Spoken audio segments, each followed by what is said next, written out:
پیارے دوستوں، آپ کا میزبان علی عادل آپ کی خدمت میں روح کی غذا پروگرام لے کر حاضر ہے اور آپ دیکھ رہے ہیں راہ سکون چینل۔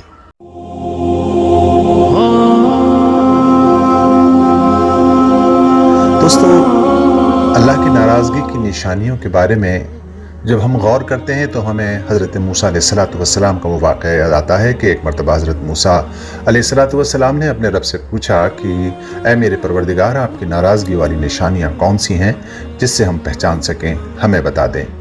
موسیٰ کے رب نے فرمایا، اے موسیٰ، جب میں ناراض ہوتا ہوں تو بے موسم کی بارش کرتا ہوں، جس کا نقصان یہ ہوتا ہے کہ فصلیں برباد ہو جاتی ہیں، قحط پڑ جاتا ہے اور اس کے نتیجے میں عوام کو غلہ میسر نہیں ہوتا اور افراتفری مچ جاتی ہے۔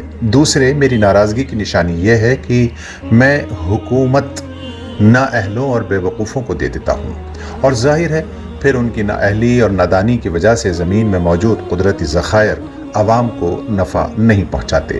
صحیح وقت پر عوامی فیض یا جنہت کی پالیسیز بنانے میں وہ نااہل حکام ناکام رہتے ہیں، نااہل بادشاہ قلیل مدتی یعنی شارٹ ٹرم اور ذاتی نفع کی سوچ رکھتے ہیں، قوموں اور قبیلوں کے مابین منافرتی ماحول بناتے ہیں یعنی نفرت والا ماحول پیدا کرتے ہیں، جس کے نتیجے میں ملکوں کا نظام سیاسی اور سماجی طور پر غیر معتبر، غیر مطمئن اور غیر مستحکم یعنی انسٹیبل رہتا ہے، اور پھر مجموعی نظام درہم برہم ہو جاتا ہے۔ اور اے موسیٰ، میری ناراضگی کی تیسری نشانی یہ ہے کہ میں مال و دولت بخیلوں کے ہاتھ میں دے دیتا ہوں۔ جب دولت بخیلوں کے ہاتھ میں ہوگی تو ظاہر ہے اس کا تقسیمی نظام ناانصافی والا اور کنجوسی والا ہوگا، یعنی مال کی تقسیم میں بڑا تعصب بڑھتا جائے گا، جس کی وجہ سے امیری اور غریبی کا فرق بہت بڑھ جائے گا، نتیجے میں لوٹ مار، چوری اور قتل و غارت گری بڑھ جائے گی۔ دوستو، آج آپ کی اور ہماری نظروں کے سامنے جو حالات ہیں وہ 100% اللہ کی ناراضگی والے نظر آتے ہیں، اس میں کوئی شک نہیں۔ اور اللہ کو راضی کرنے کا دوستو اب ایک ہی راستہ بچتا ہے، وہ ہے امر بالمعروف اور نہی عن المنکر والی محنت، یعنی لوگوں کو بھلائیوں کی طرف بلانا اور برائیوں سے روکنے کی محنت، اور پھر استغفار کی کثرت۔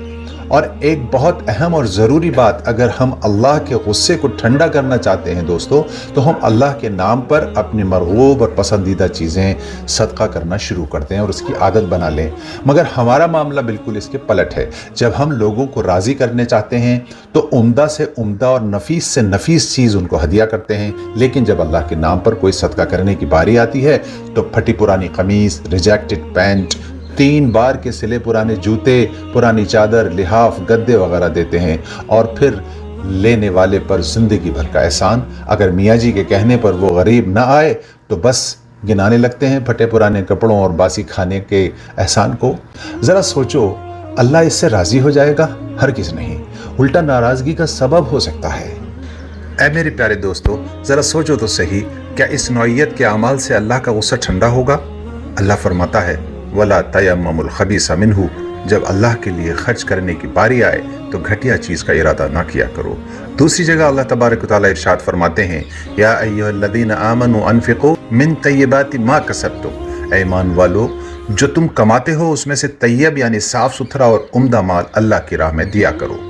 یہاں تو بقرہ عید کا گوشت بھی 2 ماہ کے بعد جب نکال کر فریج سے دیتے ہیں ضرورت مندوں کو، جب اس کے خراب ہونے کا خطرہ لاحق ہو جاتا ہے، اب بچے گا ہی نہیں، اب تو دینا ہی پڑے گا، کیونکہ اس نے تو عزیز اقربا کا حصہ یہ کہہ کر رکھ لیا تھا دوستو کہ اب تو سب کے یہاں قربانی ہوتی ہے، لہٰذا کوئی ضرورت نہیں، اور غربا کو ہم بکرے کا گوشت کھلائیں گے اور دیں گے، اور اپنا حصہ تو اس کا تھا ہی اپنا حصہ۔ اب ان اعمال اور نیتوں کے بعد اللہ کے راضی ہونے کی امید حضرت انسان رکھتا ہے، یہ سراسر بے وقوفی ہے۔ اللہ ہم سب پر اپنا رحم فرمائے۔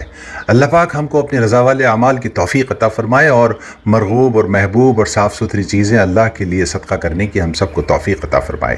یا غفور الرحیم، تمام مومنین بیماروں کو صحت کاملہ عاجلہ مستمرہ عطا فرما، مرحومین کی مغفرت فرما، آمین یا رب العالمین۔ دوستو، آج کی دعا کے معاون ہیں جناب عرفان قریشی اور ظہیر عالم انصاری صاحب۔ علی عادل آپ کا میزبان کل آپ کی خدمت میں نئے عنوان کے ساتھ پھر حاضر ہوگا۔ تب تک آپ اپنا، اپنے ایمان اعمال، اپنے والدین اور سراؤنڈنگ کا بے حد خیال رکھیے۔ وما توفیقی الا باللہ، اللہ نگہبان۔